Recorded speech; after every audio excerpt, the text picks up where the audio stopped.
The deadly bombardment of Lugansk, Ukraine's second-largest city in the east, has put the metropolis on a war footing.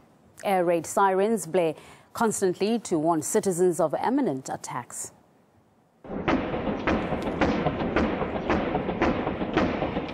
This video appears to show the city coming under rocket fire, appearing to rule out any intention by the authorities of targeting strikes.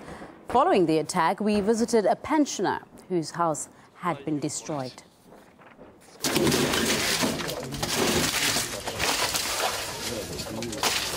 Все своими руками, мозолями. И теперь вот это произошло. А теперь что я буду делать? По новой делать? Или умирать уже мне? Хай бомбят уже дальше. The president of Ukraine has now signed off on a military plan to take the east by force. RT's Maria Finoshna is in the shell-shocked city of Lugansk for us. We hear sounds of artillery every day, many times a day, and we can also say that, well, both sides claim that they are not targeting and they will not target residential areas. We can say that it often happens.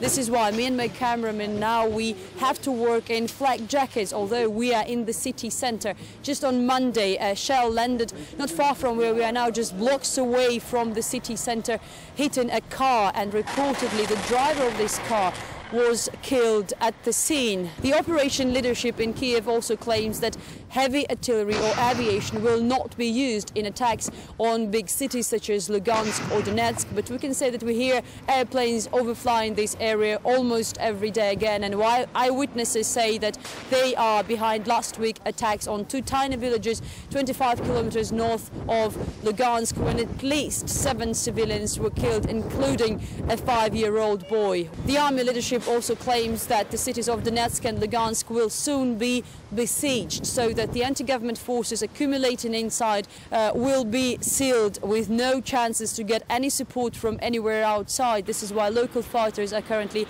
on high alert, fortifying their checkpoints, and we also hear that several bridges in the area were damaged, which could be their attempt to stop the Ukrainian troops.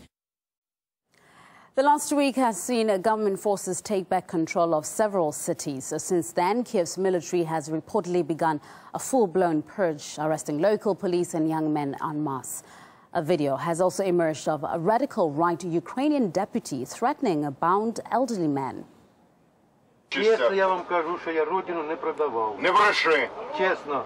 А сепаратісти що в тебе робили? У мене не було нікого. А ти що робив?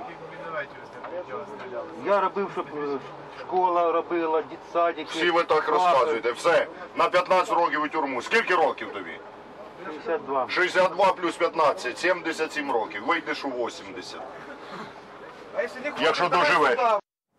A local resident told us how it feels to remain in Slavyansk now the city has been taken by government forces.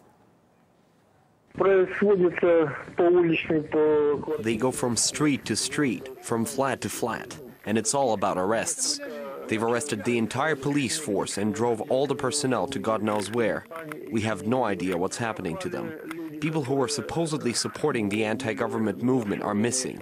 They don't answer their phones, and no one knows what's going on with them. You'd be putting your life in danger if you tried to find that out.